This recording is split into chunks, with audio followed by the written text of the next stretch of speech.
Okay, so I thought we'd talk about this one, probably the most concrete image within the book, which is the broken hammer. This is a lot less abstract than that talk about death and everything. um, so I guess I should kind of introduce some of his terminology. He kind of starts the book talking about just how we experience being in the world and how beings are revealed to us. And one of the most like primordial ways that they are is when we apprehend beings as ready to hand, which means like we apprehend them basically as tools.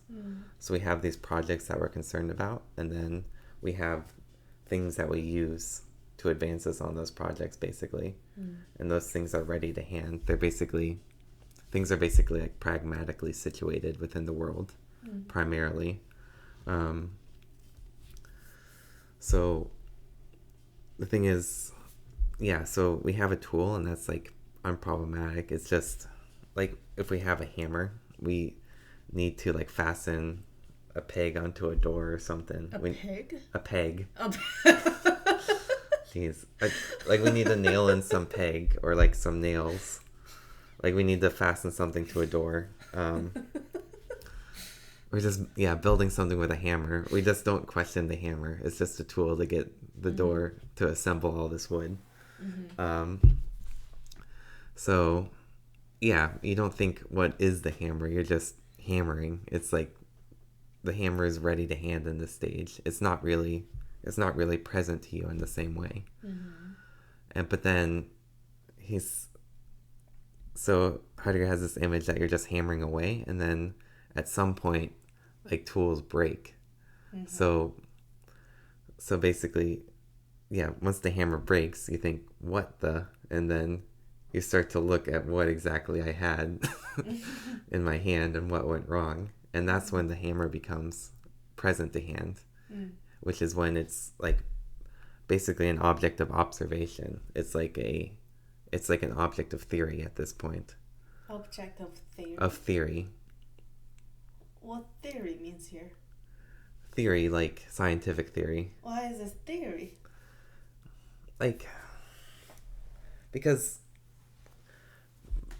basically, like in scientific theory, we're concerned with the essence of things, right? Yeah. Like basically understanding their like what's their like logic, like what makes them what they are, what's their like logical nature. It's when things are present to hand, you're also like concerned with observation and wondering like what made it into the tool that it is, like what made it suitable for hammering. So that's when like theoretical knowledge begins. So it's when things break, and that's when it becomes what he calls present to hand. So then present hand? Present to hand. Present to hand. Why is it to hand, not you?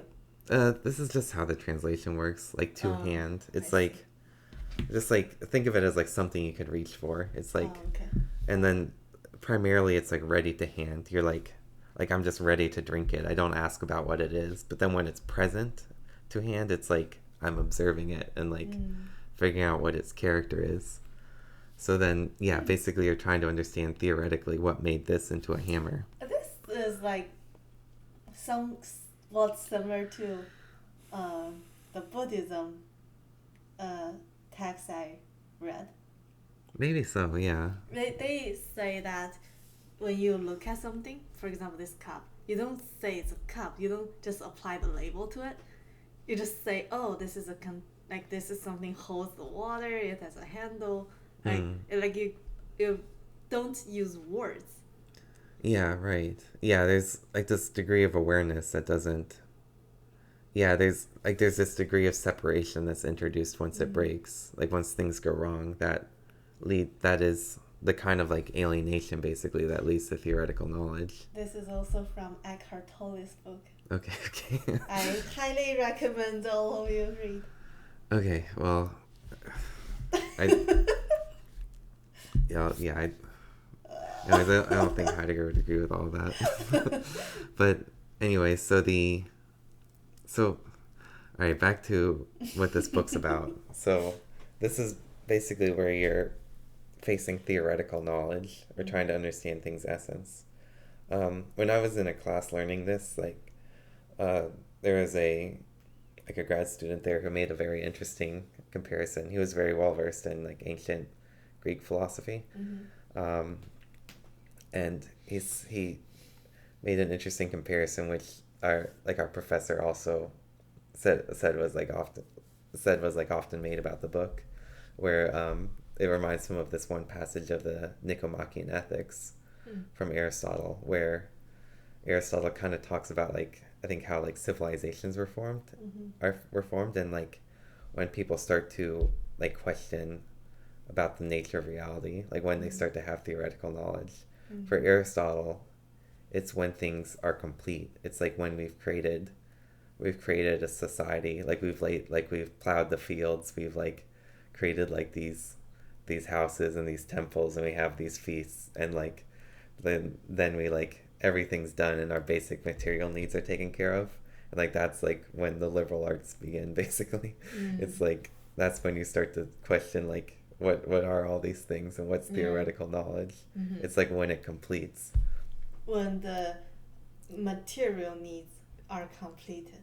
Yeah, well, when the things you're building are completed. I think it's more when your physical needs are satisfied. Yeah, but I mean, yeah, that is I think similar to what Aristotle would have thought. There's this, basically there's this substratum of material needs. Yeah. So the point at which theoretical knowledge begins is when things are finished. So the difference here is that Heidegger is saying it's when things break.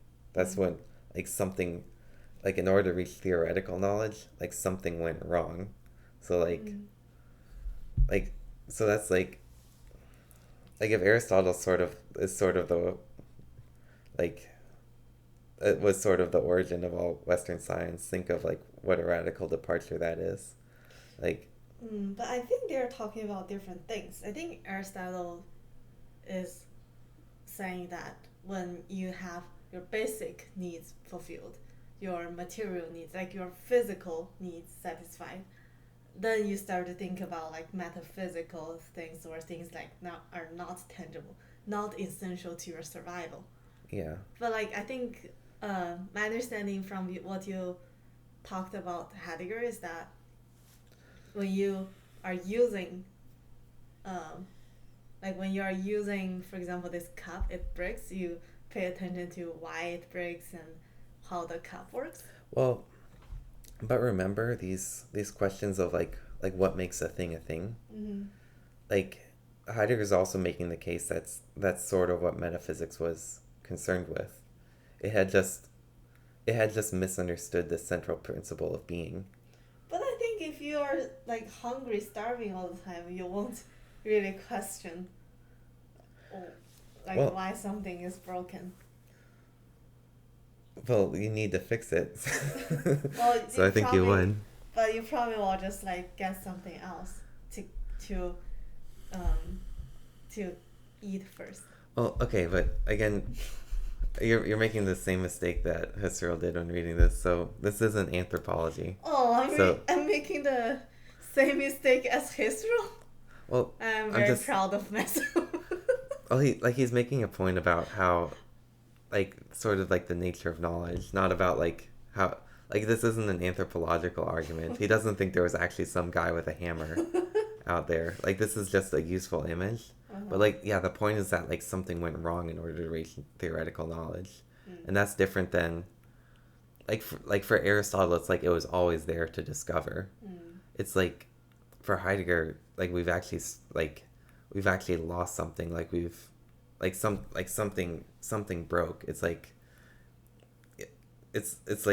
we just entered this different understanding of being, but we didn't discover something that was always there. That's something that's a major departure from all of scientific theory. So I think I think when science, for example, in the experiment, there is something unexpected. Scientists will question why, and then study that phenomena. Yeah, but I think that's reasonable. But I think, like, what Heidegger's, I think, skeptical about is any sort of, like, epistemic progress that, yes, like, he doesn't deny that there is technological progress, but I think you can see how he's, like, starting to, like, question whether, like, we're really getting closer to the truth, because, like, when we question the hammer in a different way, it's almost like we have a different being that's under analysis now, like a different entity under analysis. Like, yeah, the other thinker you could compare this to is Marx. Like, this is more similar to Marx than Aristotle, in that there's like this, there's like this alienation that's realized through history, alienation from the source of labor, that for him ended in this Marxist revolution, but or this socialist revolution, but like for Heidegger, like he has the same thought that, like, basically we're alienated from the question of being, like we lose track of it in a way. Yeah, I think it's more like, I think kids, when they first see things, they are like seeing its essence. Oh, like, that's kind of what Husserl would say. Like they're just like constituting essences. Yeah. Like, but the difference with Heidegger is that he thinks, like, it's actually, like, being's actually kind of, like, realized within history, like within, you approach this question, within a historical horizon, and the way your projects, like, shift and the way they break down, like, that actually changes your understanding of beings, your understanding of entities. So there's not like yeah, for Husserl there's some sort of, like, universal substratum. Like, he's still, like, very much in the tradition of Cartesianism, that there's some, like, universal apprehension of essences, that, yeah, even, like, some toddler walking around this table, he's, like, constituting the same table that like Plato looked at when he or the chair, when he discussed, like, what is a chair. It's the same as the toddler seeing the same essence of a chair as he understands that. Yeah. It's different. Yeah, it's different for Heidegger. How? It's like this, like, things break down, and we lose the, the nature of being changes as our projects changed. Like, yeah. It's only realized within a limited historical horizon. I think he's saying, or you are saying that when something is not consistent with our mental image for that thing, then we start to examine it, observe it, and adjust our image for it. But for first-timers, for example, toddlers, it's their first time seeing it, so they are also constructing an image. Yeah, but I think you would deny that there's some sort of like eternal essence that they have access to. Something that, like, for him, like, being is realized within time. And, like, there's another thing he says that I think is pretty illuminating. It sounds a bit technical, though, is that he says, like, Daseins being in the world is hermeneutical. And hermeneutical, if we haven't heard that word before, it became a very actually after Heidegger, it became, like, a very fruitful area of philosophy, but it has to do with, like, how we interpret things, like how we establish, like, systems of meaning. And for him,